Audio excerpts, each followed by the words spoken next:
Assalamualaikum warahmatullahi wabarakatuh. Alhamdulillahirabbil alamin wa bihi nasta'in ala umurid dunya waddin wa ala alihi wa sahbihi ajma'in. Asyhadu an la ilaha illallah wahdahu la syarikalah wa asyhadu anna Muhammadan 'abduhu wa rasuluhu la nabiyya ba'dah. Saudara-saudaraku yang dimuliakan Allah Subhanahu wa taala, kali ini kita akan membedah satu kitab yang sudah saya tulis untuk kedua kalinya. Sebelum ini kita membahas kitab atau buku Ikhtilaf seputar salat jilid pertama. Nah, sekarang sudah hadir Ikhtilaf seputar salat jilid 2, yang di bab pertama dalam buku ini berbicara tentang mengapa terjadi ikhtilaf. Banyak orang tidak siap menerima perbedaan pendapat. Sementara ketika kita berhadapan dengan kajian fikih, kita tidak bisa menghindar dari perbedaan pendapat. Nah, di bab selanjutnya dari buku ini, karena buku pertama kita ada 5 bab, maka jilid 2 ini masuk ke bab 6-nya. Nah, dalam bab 6 ini pembahasannya adalah mengapa terjadi ikhtilaf, sebab-sebab terjadi ikhtilaf. Pertama, mengapa terjadi ikhtilaf? Karena pembahasan tentang bab fikih itu tidak merincikan secara detail. Umpamanya kita ambil bab thaharah, tidak dirincikan secara detail, hadis-hadisnya tidak dipahami dalam pemahaman yang mutlak karena banyak hal-hal yang terkait tentang sebuah hadis. Kemudian pembahasan mengapa tidak dirincikan secara detail, kalau kita merujuk dari sisi bab-bab seputar sebelum sholat saja, misalnya bab wudu, itu ayat-ayat tentang wudu, sedangkan ayat Al-Quran yang berbicara tentang wudu saja itu memunculkan perbedaan pendapat. Itu ayat Quran, apalagi hadis-hadis Nabi. Ayat Quran yang jelas-jelas mutawatir, yang tidak diragukan sedikit pun lagi, la raiba fihi, tak ada keraguan sedikit pun. Tapi ketika membahas tentang wa arjulakum atau wa arjulikum, di situ menyumbang perbedaan pendapat. Ya ayyuhalladzina amanu idza qumtum ila shalah fagsilu wujuhakum wa aydiyakum ilal marafiqi wamsahu bi ru'usikum wa arjulakum. Ada yang membacanya wa arjulikum, ada yang membacanya wa arjulakum. Ini masuk dalam bab qira'an. Jadi kalau dalam bab Al-Quran saja perbedaan pendapat itu ada, apalagi pembahasan dalam hadis-hadis Rasulullah sallallahu alaihi wasallam.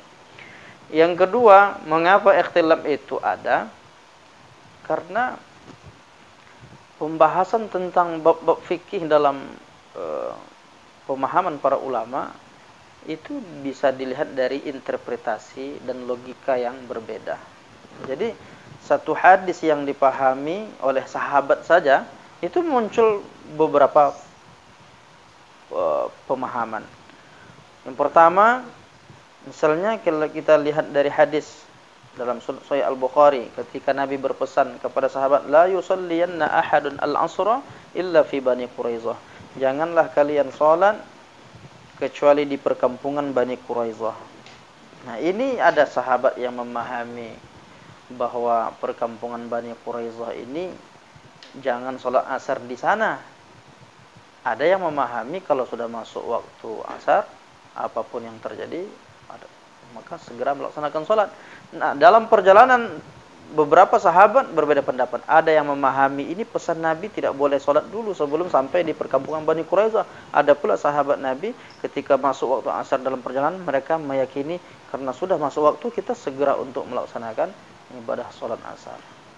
Nah, ketika disampaikan kepada Rasulullah sallallahu alaihi wasallam tidak menyalahkan, walam yu'annib ahadan minhum, tak seorang pun disalahkan oleh Rasulullah sallallahu alaihi wasallam. Nah, ini menunjukkan perbedaan interpretasi dan logika yang berbeda.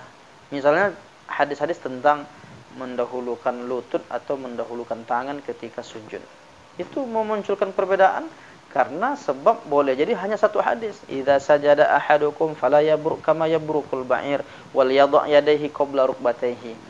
Apabila salah seorang di antara kamu sujud, jangan turun seperti unta, letakkanlah tangan sebelum lutut. Sementara hadis ini dipahami berbeda. Ulama terdahulu memahami kalau unta itu mendahulukan kaki depannya. Kalau kaki depan berarti dia sama dengan tangan. Nah, oleh karena itu supaya berbeda dengan unta, letakkanlah lutut terlebih dahulu. Sementara ada yang lain, Syekh Nasiruddin Al-Albani memahami hadis itu tidak mungqalib, tidak terbalik. Karena logika yang dipakai Syekh Albani, karena unta itu tidak memiliki tangan. Karena unta tidak memiliki tangan, maka cara membedakan kita dengan unta, maka dahulukan tangan ketika kita sujud. Nah, ini diantara sebab kedua. Yang ketiga, mengapa terjadi perbedaan pendapat? Ada perbedaan kata dalam bahasa Arab. Kadang-kadang satu kata itu bisa bermakna banyak. Itu yang disebut dengan mushtarak. Jadi dia memiliki makna lebih dari satu. Jadi ada satu kata itu satu maknanya, tapi ada satu kata bermacam-macam maknanya. Dan itu paling banyak dalam bahasa Arab, satu kata itu memberi pengertian banyak sekali. Mushtarak. Ada lafaznya yang mushtarak, ada yang bersifat mujmal, bersifat umum, ada yang bersifat hakiki, ada yang majazi. Itu juga menyumbang perbedaan pendapat dalam kajian fikih khususnya, dan bukan hanya kajian fikih. Kadang-kadang ayat-ayat dan hadis-hadis itu menyumbang perbedaan pendapat dari berbagai disiplin ilmu. Yang keempat, berikutnya pentarjihan terhadap dalil-dalil. Jadi satu ulama merajihkan hadis ini, ulama lain merajihkan hadis yang lain. Jadi memang masalah pentarjihan pun itu ulama pun tidak sepakat. Jadi kalau ada orang mempersoalkan rajih atau tidak, rajihnya menurut siapa? Menurut ulama ini rajihnya hadis yang ini, atau menurut ulama lain hadis yang lain pula. Makanya ada istilah yang pertama itu dilakukan al-jam'u wa taufiq. Lihat, dikumpulkan, lalu dilihat mana yang paling kuat. Nah, itulah yang paling rajih menurut ulama. Ada lagi bukan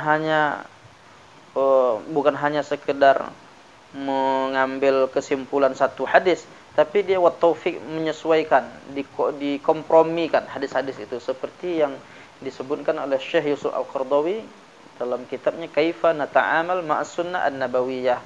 Di situ dikumpulkan beberapa hadis. Ambil contoh misalnya tentang isbal. Hadis yang pertama umpamanya sangat ketat. Misalnya ma asfala minal ka'bain fa finnar. Semua pakaian yang berada di bawah mata kaki maka tempatnya dalam neraka. Jadi orang khawatir, takut sekali dia menggunakan pakaian ketika pakaiannya turun di bawah mata kaki. Tapi itu satu hadis yang harus dipahami lagi dengan hadis-hadis yang lain. Ini memahami agama ini tidak cukup satu hadis lalu kita klaim bahwa inilah satu-satunya pemahaman yang sudah tepat. Maka untuk memastikan bagaimana memahami hadis-hadis tentang isbal, perlu al-jam'u, pengumpulan hadis-hadis yang sama, yang mirip, yang satu pembahasan tematik seperti itu, lalu dikompromikan sampai akhirnya nanti bertemu dengan hadis-hadis yang ada Abu Bakar As-Siddiq ketika dia mengatakan inna ahada izari yastarkhi, sesungguhnya salah satu sebelah jubahku ini turun ke tanah, maksudnya turun ke bawah mata kaki. Apakah aku juga akan masuk neraka ya Rasulullah? Kata Nabi, lasta mimman yasna'uhu khuyala. Engkau melakukan ini tidak dengan kesombongan wahai Abu Bakar. Makanya ada hadis-hadis lain, misalnya la yanzurullah ila man jarra thawbahu khuyala. Tidak masuk, Allah tidak melihat orang yang mengulurkan pakaiannya dengan kesombongan. Jadi hadis-hadis ini dilihat illatnya pada kesombongan. Jadi kalau ada orang menggunakan pakaian di bawah mata kaki, tidak ada kesombongan, selamat dari kesombongan, maka dia tidak masuk dalam ancaman. Nah, oleh karena itu perlu mengumpulkan hadis-hadis yang mirip redaksinya ini. Itu yang disebut dengan al-jam'u wa taufiq. Jadi pentarjihan terhadap dalil-dalil itu juga dilakukan para ulama untuk menetapkan sebuah hukum, apakah ini hukumnya haram atau hukumnya mubah. Nah, itu dilihat dari pentarjihan. Boleh jadi ulama satu mengatakan ini yang paling rajih, Tapi ulama lain mengatakan hadis ini pula yang paling rajih. Kemudian yang penting juga mengapa untuk kita ketahui, mengapa ikhtilaf itu terjadi, bahwa ternyata masalah mensahihkan suatu hadis itu juga menyumbang perbedaan. Mengapa mazhab Syafi'i melakukan kunut subuh? Mereka menilai hadis mazala Rasulullah sallallahu alaihi wasallam yaqnutu fil fajri hatta faraqad dunya. Nabi senantiasa kunut dalam salat subuh sampai meninggal dunia. Nah, ulama mazhab Hambali memilih mengatakan bahwa hadis ini tidak sahih. Hadis ini dinilai dhaif, sehingga mereka pun menyimpulkan tidak mengamalkan kunut subuh. Jadi kesahihan sebuah hadis oleh menurut ulama yang satu dengan ulama yang lain itu menimbulkan perbedaan. Dan kemudian perbedaan metode istinbat hukum. Jadi bagaimana cara istinbat hukum? Hukum itu atau proses bahwa dia menjadi sebuah hukum dilakukan, ada yang jelas sumbernya ada Al-Quran, ada sunnah, ijma' qiyas yang disepakati. Tapi ada nanti ada seperti yang berbeda dengan Imam Malik, memiliki metode sendiri, amalu ahlil Madinah. Amalan penduduk Madinah itu menjadi landasan atau sumber hukum. Tetapi tidak sama antara Imam Al-Lais atau imam-imam yang lain, tidak menjadikan amalu ahlil Madinah itu sebagai sumber hukum Islam. Nah, sehingga memunculkan perbedaan pendapat tentang bab. Misalnya dalam mazhab Maliki tidak ada puasa 6. Mereka meyakini karena setelah dilihat amalu ahli Madinah tidak ditemukan. Nah, oleh karena itu ada perbedaan pendapat di sini karena sumber hukum yang berbeda. Masih banyak lagi, ada sadduz zari'ah, al-maslahah mursalah, syar'un man qablana, istihsan, istishab dan lain sebagainya. Itu semua bahagian dari perbedaan pendapat yang muncul disebabkan karena sumber hukum Islam yang atau metode istinbat hukum yang dipakai dengan cara yang berbeda. Itulah di antara beberapa hal yang perlu kita ketahui dan disebutkan dalam buku ini dengan rinci tentang mengapa terjadi perbedaan itu. Banyak orang tak siap menerima perbedaan, tapi kalau kita pahami baik-baik mengapa perbedaan itu muncul, tidak akan lagi kita salahkan orang yang berbeda dengan pendapat kita, dan mudah-mudahan kita tetap istiqomah dalam kebaikan sampai akhir hayat kita. Terima kasih. Billahi taufik wal hidayah. Wassalamualaikum warahmatullahi wabarakatuh.